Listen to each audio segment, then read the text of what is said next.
இன்றைக்கி picture speaks அதில் ஒரு பிக்சர் பார்க்க போகிறோம் பாருங்கள். அதுக்கு பிறகு ஒரு சின்ன கதை, அந்த கதையிலேருந்து நம்ம என்ன தெரிஞ்சுக்கணும் அப்படிங்கிறது தான். பார்க்கலாமா?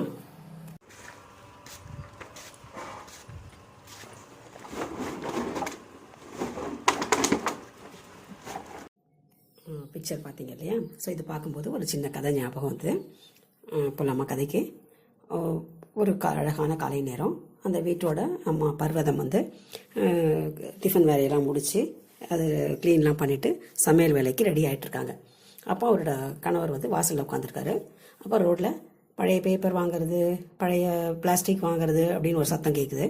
உடனே அவர் பர்வதம், கொஞ்சம் பாரு, அந்த பேப்பர்லாம் போட்டுடலாம், இன்றைக்கி ஃப்ரீயாக இருக்குல்ல, ஞாயிற்றுக்கிழமையாக வேறு இருக்குது அப்படின்னு சொல்கிறாரு. உடனே அவர் சொல்கிறா, ஆமாம், இது இந்த வேலையெல்லாம் நான் தான் செய்யணும், ஏன் அதை நீங்கள் எடுத்து போடக்கூடாதா, அங்கே தானே உட்காந்துருக்கீங்க அப்படின்னோடனே, நான் மட்டும் என்ன சும்மா உட்காந்துருக்கேன்னா, காலையில் கடைக்கெல்லாம் போய் மார்க்கெட் போய் காய்கறிலாம் வாங்கிட்டு வந்து கொடுக்கலையா உனக்கு, என்ன பேசுகிற நீ அப்படின்னோடனே, சரி ஆரம்பிக்க வேண்டாம், காலையில் சண்டை, வாங்க நான் எடுத்து தரேன், போடுங்க, கூப்பிடுங்க அவனை அப்படி, நம்ம சரவணன் தான் வருவான் அப்படின்னு சொல்லிட்டு கூப்பிடுறாங்க. கூப்பிட்ட உடனே எல்லா பேப்பரையும் எடுத்து வைக்கிறாரு.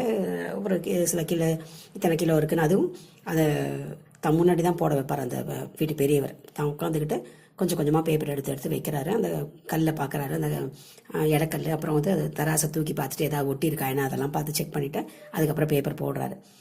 இத்தனைக்கும் அவர் வந்து ஒரு பெரிய ஆஃபீஸராக இருந்தவர், நல்ல ஸ்ட்ரெயிட் ஃபார்வர்டாக இருந்தவர், எல்லா விஷயத்துலையும் கரெக்டாக இருக்கணும்னு நினைக்கிறார்.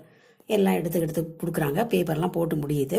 முடிச்ச உடனே அதில் வந்து 450 ரூபா வருது அவங்களுக்கு. 450 ரூபா வந்த உடனே அவன் என்ன பண்ணுறான், தன்னோட இதை பிரிச்சுட்டு கவரில் இருந்து 400 ரூபா தான் இருக்குது அப்படின்னு சொல்லி எடுத்து கொடுத்துட்டு, ஐயா நாளைக்கு இந்த பக்கம் வரும்போது நான் 50 ரூபா கொடுக்குறேன் அப்படின்னோடனே, இல்லை அந்த 50 ரூபாய்க்கான பேப்பரும் புஸ்தகமாக அதை எடுத்து வச்சுட்டு நீ நாளைக்கு அந்த பணத்தை கொடுத்துட்டு வாங்கிட்டு போகணும்.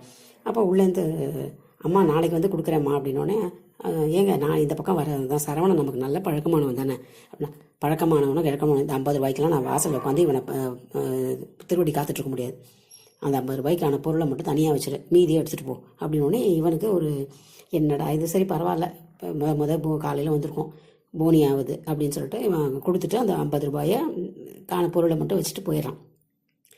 அடுத்த நாள் பார்க்குறாரு, வரவே இல்லை அந்த ஆள். உடனே இவர் சொல்கிறாரு, நான் சொன்னேன் பார்த்தியா, இவனுங்கெல்லாம் இப்படி தான், அதாவது நமக்கு அதை எடுத்துகிட்டு போயிருந்தால் என்ன இருக்கும், 50 ரூபா பொருள் நமக்கு போயிருக்கும்ல. அவள் ஒன்றே சொல்கிறா, பழைய பேப்பர் தானே, இதுக்கு என்ன இவ்வளோ இது அப்படின்னா, பழைய பேப்பரோ புது பேப்பரோ நம்ம எல்லாம் உழைச்சி தானே சம்பாதிக்கிறோம், நான் ஒன்றும் ஒரு பைசா வந்து யார்கிட்டையும் கை நீட்டி வாங்கினதில்லை, அதனால எனக்கு வந்து என்னுடைய உழைப்போட பொருளை நானும் விட மாட்டேன், மற்றவங்க பொருளும் எனக்கு வேண்டாம் அப்படின்னு சொல்கிறாரு. அடுத்த நாளும் பார்க்குறாரு, அடுத்த நாள் வரல. அப்போவும் நக்கலாக சொல்கிறார், பத்தியா நான் தான் சொன்னேன் அந்த ஆள் வந்து வரமாட்டான்.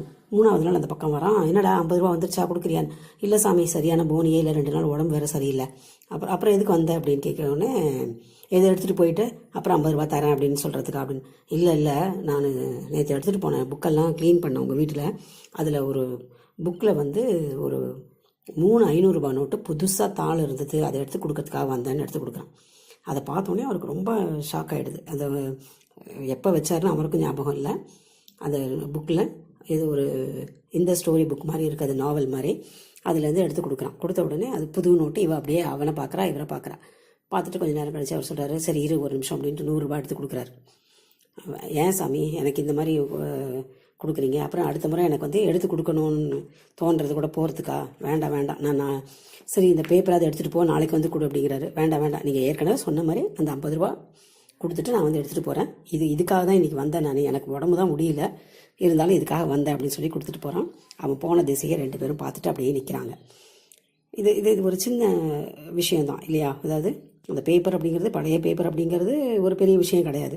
ஆனால் 2 விஷயம் இதில் நம்ம நோட் பண்ண வேண்டியது என்னென்னா, ஒன்று அந்த ஆளோட அந்த நேர்மையான தன்மை, அதாவது என் பொருளை நான் உனக்கு கொடுக்க மாட்டேன், உன் பொருளை எனக்கு நான் வந்து அனாவசியமாக வாங்க மாட்டேன் அப்படிங்கிற ஒரு கருத்து.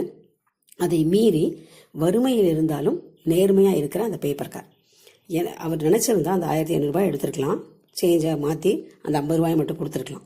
அப்படி கொடுக்காம அந்த 50 ரூபாய்க்கான அந்த இது வந்து அன்னி வரைக்கும் அவருக்கு அந்த பணம் வரல, அந்த 3 நாளாக அவர் வெயிட் பண்ணியும் அந்த பணம் வரல.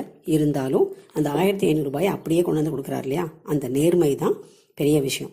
அதனால் வறுமையிலும் நேர்மை அப்படிங்கிறது தான் இந்த கதையில் நம்ம பார்க்குறோம். ஸோ நமக்கு 1000 பிரச்சனைகள் வரலாம், போராட்டம் வரலாம், நம்மளை வந்து கீழே இறக்கணும் அப்படிங்கிற எண்ணத்தில் பலவிதமான தொல்லைகள் கொடுக்கலாம். ஆனால் நம்ம போகும் பாதை எப்பொழுதுமே சரியான திசையில் போயிட்டே இருந்ததுன்னா நம்ம யார் என்ன நினச்சாலும் நம்மளை வந்து அழிக்க முடியாது. சொல்லுவாங்க இல்லையா, தர்மம் வந்து லேட்டாக தான் வெல்லும். ஆனால் அதுக்காக நம்ம வெயிட் பண்ணணுமே ஒழிய உடனே அதர்ம பாதையில் போகலாமா அப்படின்னு ஒரு நிமிஷம் நம்ம யோசனை பண்ணுறோம் இல்லையா, அது கூடாது அப்படிங்கிறதுக்கு தான் இந்த கதை. நன்றி.